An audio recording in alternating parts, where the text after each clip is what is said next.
I'm Nicholas Young, the CEO of Desert Tech.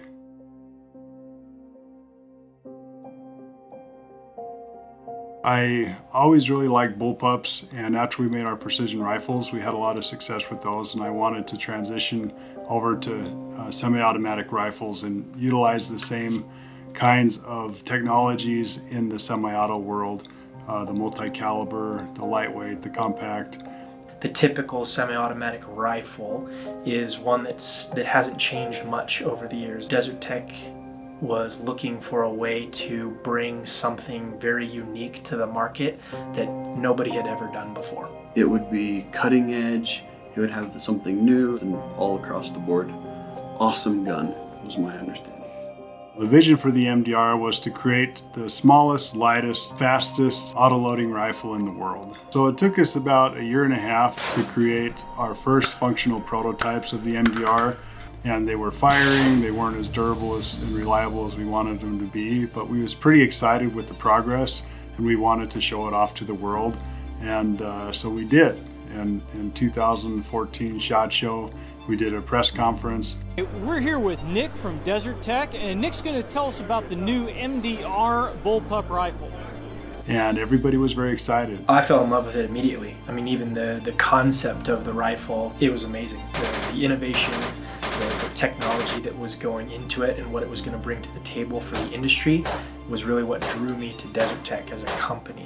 There was already a huge market demand for it, and it was going to light the world on fire. It was going to be something really big. Tons of riders showed up to the venue, and we got a lot of press really quick. But it took some time to develop it, so it really was a premature announcement that we ended up regretting later on. We began taking pre-orders at SHOT Show in January of 2016 with an anticipation that we were going to be shipping a few months later. The fact that we took those orders and a few months went by and we had delays, and then we projected a new shipping timeline, and then we saw some more delays. I don't think anybody in the company could fathom how much work would have to go into to actually launch the MDR. The biggest technical challenge that we faced was the forward ejection mechanism. We had to create a very robust, durable, reliable system, and the manufacturing of those parts was pretty problematic. I mean, you could prototype them relatively quick and easy, but it was very expensive. And we had a challenge of being able to produce these so that they could be affordable. Our partners that we chose, they were very, very innovative, and they actually won an award for being able to metal injection mold the chute panels for the MDR. So that was the most technically challenging part that anybody in the world has ever metal injection molded. There was a lot of production issues. There was procurement issues getting parts for the MDR. And got a lot of backlash over that. Continued to frustrate our customers, the guys that I dealt with on a day-to-day basis, and obviously continued to frustrate a lot of the regional sales managers, myself included. I want to say it was July of 2017 we finally announced that we were shipping the MDR, and we did a celebratory launch party here at the office where we brought the very first MDR customer in and hand delivered the rifle to him, let him go on our range and shoot it, and we brought the entire sales team here to be a part of that celebration. So it was a really exciting time, because finally, after a year and a half of waiting, we were launching this product that everybody had been waiting for several years. When we initially launched the MDR, then there was some pretty positive feedback from the users. I have gotten emails from some folks saying that they've seen them on the shelves at their local gun shop. I've seen some posts from folks saying that they have their gun and they love it.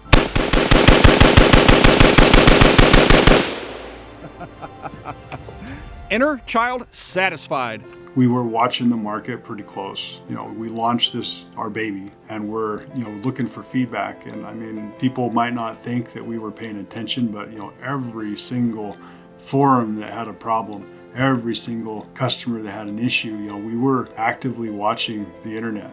We started shipping in relatively small batches, and then build up those batches, and about midway through, then we started to hear some feedback on some of the ammo issues. And my trigger has died.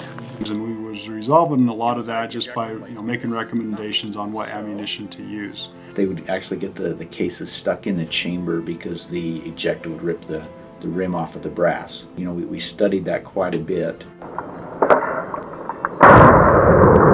We were dealing with a lot of unhappy customers who were having to send their rifle in because it wasn't functioning as it was intended.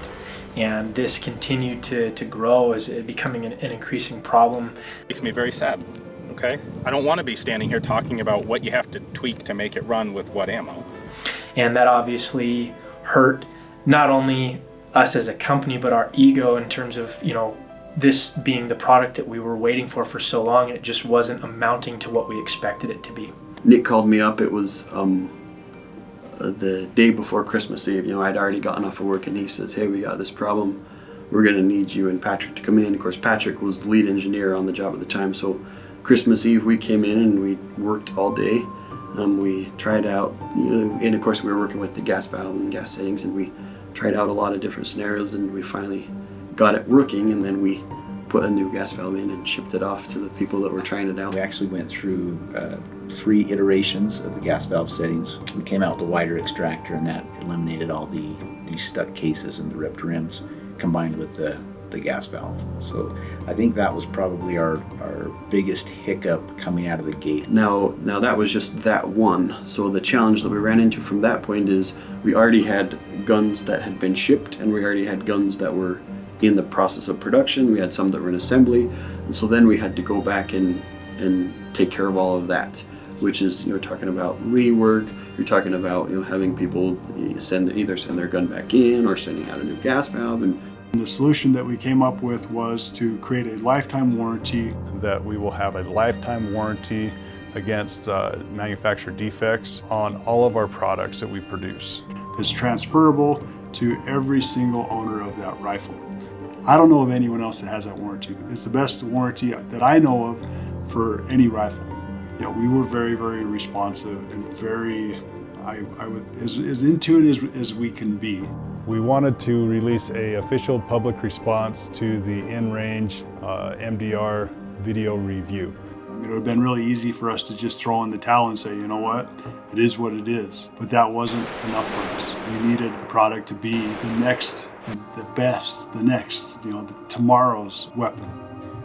We, as you know, had some reliability issues with the MDR, so we sent it back. Desert Tech went in and they made some changes to the gas system, they made some changes to the extractor and to the hammer spring. I have to say I'm very impressed by this response. What really sticks with me is those guys that stuck with us and stuck by our side and said, everybody that's giving you a hard time doesn't realize the amount of work that has to go into something like this. Just keep doing what you're doing and you will prevail at some point. So I decided it was probably a good idea that I give this another chance, because my video from before didn't really reflect the current state of the Desert Tech. They've done some really good improvements. They took all that feedback, which was brutal, I'm sure, for them from their first release, because it's no small feat to release and make a rifle.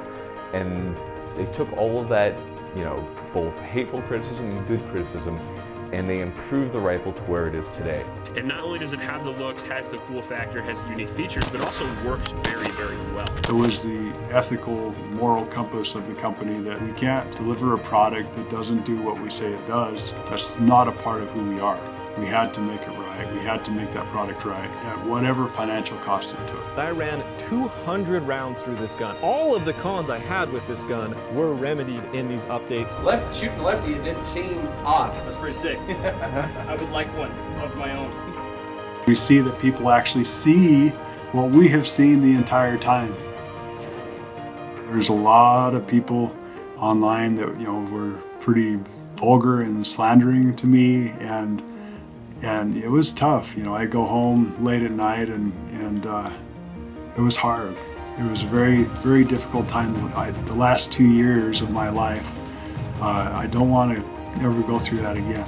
I had a lot of really important and valuable team members leave in the process, and I had to recruit new blood to really accomplish the vision. People still believed, and that belief, I believe, is what kept everybody focused and working so hard, because you could see it in their face and in their eyes and their stress. And this is the product, and we're going to make the product. We're not going to give up, and we did it.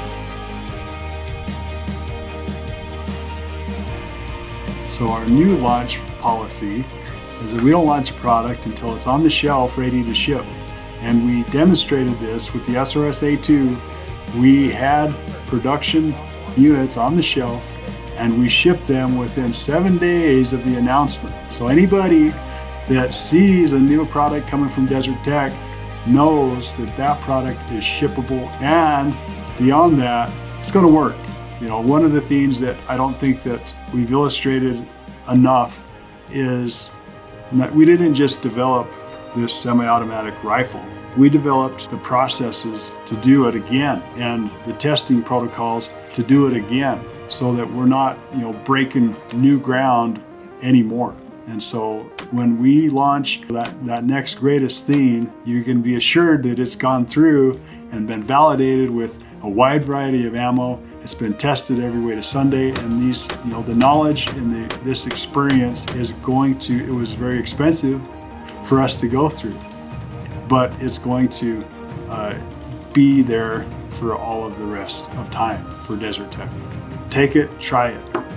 If you don't like it, don't buy it. And if you have a problem with it, you're guaranteed that we're going to take care of you. And if you end up selling the rifle, the guy after you is going to be taken care of. And that, I just want to say thanks to, the believers in Desert Tech, those that share our vision, that we're early adopters. You guys matter to us. Just thank you for believing in us and sticking with us. Our vision is to create tomorrow's weapons. We will get better at it, and we will get faster at it. And you guys get to wait and see what happens.